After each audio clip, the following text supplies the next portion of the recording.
Amy Schumer and Goldie Hawn get lost in the jungle with Snatched. Judging by the mildly naughty past participle title, you might as well see Snatched as a raunchy female comedy version of Taken, assuming you care to see it at all. Goldie Hawn and Amy Schumer play a mother and daughter vacationing together in Ecuador, where they are kidnapped and held for ransom. Liam Neeson doesn't show up to save the day, the women manage that themselves, thank you very much. But saving the movie turns out to be an altogether more difficult proposition. It begins promisingly enough. The character of Emily Middleton, a directionless New Yorker who loves sex, booze and Instagram, is very much in Schumer's wheelhouse. She could be a not-so-distant cousin of the glorious loser heroine Schumer wrote for herself to play in the vastly superior train wreck. In the opening scenes of Snatched, Emily is unceremoniously dumped by her musician boyfriend, Randall Park, rocking a very unfresh off-the-boat goatee, with whom she had already booked a vacation in Ecuador. The tickets are non-refundable, and Emily, after begging every friend she knows, winds up inviting her overbearing mother, Linda Hawn, who refuses at first but eventually, reluctantly agrees to go along. For a while, we're happy to do the same. It has, after all, been 15 years since we last saw Hawn on the big screen, in The Banger Sisters, and a sun-drenched tropical resort is hardly the least pleasant place to get reacquainted. The character's cross-generational sniping is thin and familiar, if believable enough. Emily is a wild child, Linda loves cats and doesn't get Facebook. Hawn is in tamp-down mode, playing the cautious, sensible-minded foil to Schumer's unruly comic engine. But the two leads have a certain spark that shines through nonetheless, even past the layers of sweat, grime, blood and tears that begin to pile up as their vacation quickly goes south. Or north, rather.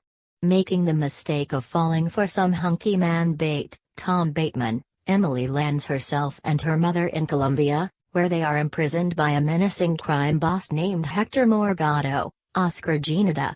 They manage to escape, but in the ensuing scuffle, a couple of Morgado's henchmen die, and so too does the laughter, as slapstick devolves into splatestick and corpses start to pile up faster than fat jokes.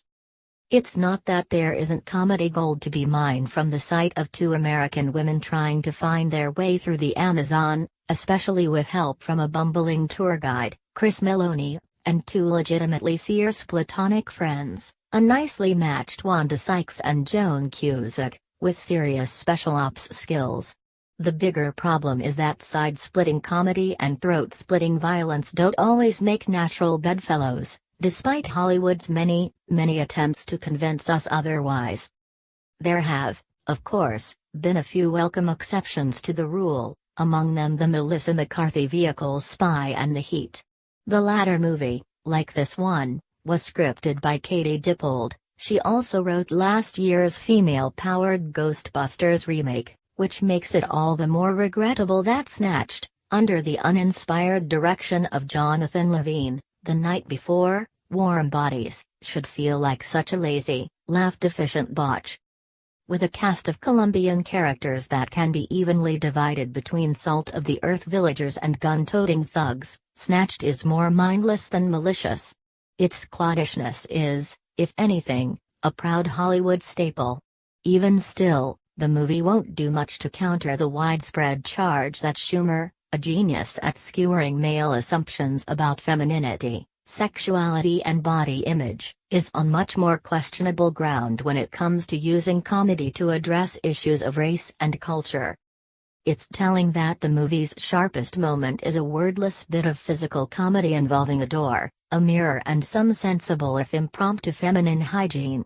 It's a classic Schumer sight gag, in which the hilarity stems entirely from the spectacle of messy, inconvenient female desire, not tucked politely away but goofily liberated for a change.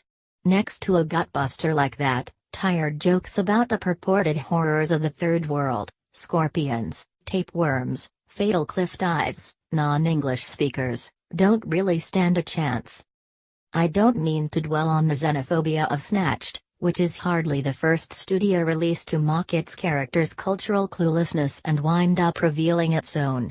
Even without the casual racism, the movie would still be hard-pressed to overcome its lukewarm Mother's Day-ready sentimentality, or to give a comic wonder like Han the razor-sharp big-screen comeback she's long deserved. Snatched may represent a failure of sensitivity, but it's an even greater failure of nerve.